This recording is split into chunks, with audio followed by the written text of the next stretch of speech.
In today's video, we're going to be taking a look at the 9th edition Grand Tournament mission, Priority Target. My name's Alex, and you're watching Major League Nerd.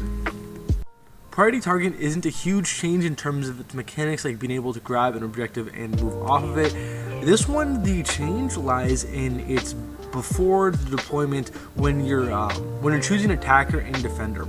A lot of the other missions, you choose attacker and defender, you choose which objective which deployment zone you want, and then one unit, I think the defender deploys their first unit first, and then you go back to alternating attacker defender for deploying units. The change here is actually with the mission rule in terms of moving these priority targets. If you're familiar with the ITC mission, one of them you got to move one of the objectives 6 inches and your opponent got to move one of the objectives 6 inches. That would just be 2 objective markers moved. But in this one, it's a little bit different, and I think this this will probably change who you want to be attacker and defender. Typically, like I said, it doesn't matter. It doesn't affect who goes first or second, and a lot of times, deploying one unit first isn't going to be the biggest deal unless you're playing maybe a heavily elite army where you've only got several units to deploy. I'm looking at you, Custodies. But with that being said, we'll get into the mission ruling priority objective. So this one requires you and your opponent to rearrange the objectives with the exception of the center objective. At first, the attacker moves either one objective A or one objective B. It could be the one deployment zone, but they only get to choose one of them. It can be their opponent's deployment zone, it could be theirs, but it's 1A or B. Next, the defender responds by moving 1A and 1B. So they're going to be moving 2 objectives, not just one. With a caveat that they cannot move an objective that has already been moved.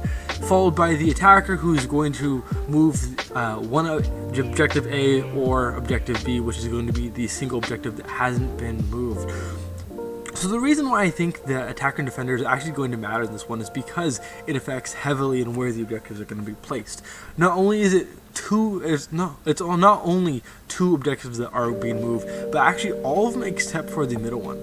Maybe you want to go, maybe you want to be the defender, right? Because you're going to want to have your choice of 2 objectives to move, not just one. Because maybe you're going to want to move those corner objectives of A and B out in no man's land. You're going to want to maybe move those closer to the center, right? Pulling those 6 inches in both towards the center makes it a lot easier for you to capture those if you're playing an army, let's say Death Guard, who want to roll into the middle of the board and they want to sit there without having to move too far because they're not the fastest army ever, and they're just going to sit on these objectives. These are mine, come at me.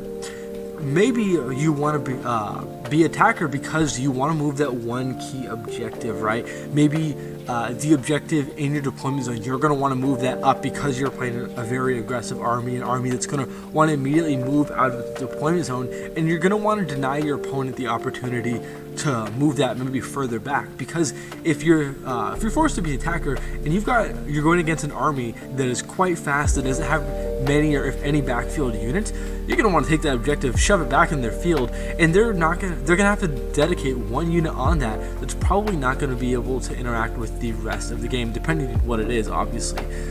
So I think this creates a very interesting way to honestly, it feels like you're almost deploying the objective because you get to move them a little bit.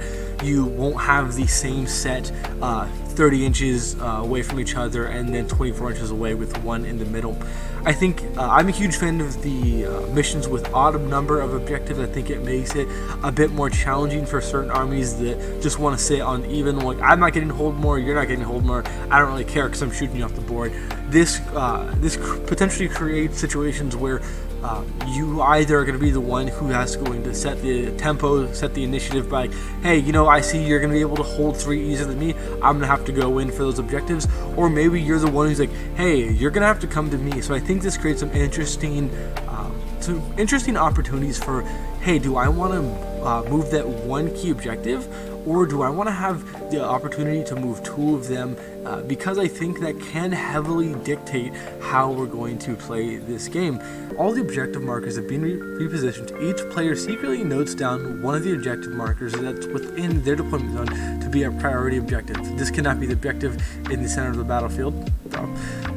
After both players have done so, you reveal it. You reveal your choice to your opponent. So that's the mission rule right there. The primary objective is the same, or not the same, but it's the hold 1, hold 2, hold more. So it's no longer hold 2 or hold 3, making it a little bit easier for those armies that just want to hold one objective for a little bit, who maybe need to rely upon shooting your opponents off of objectives before they eventually roll out.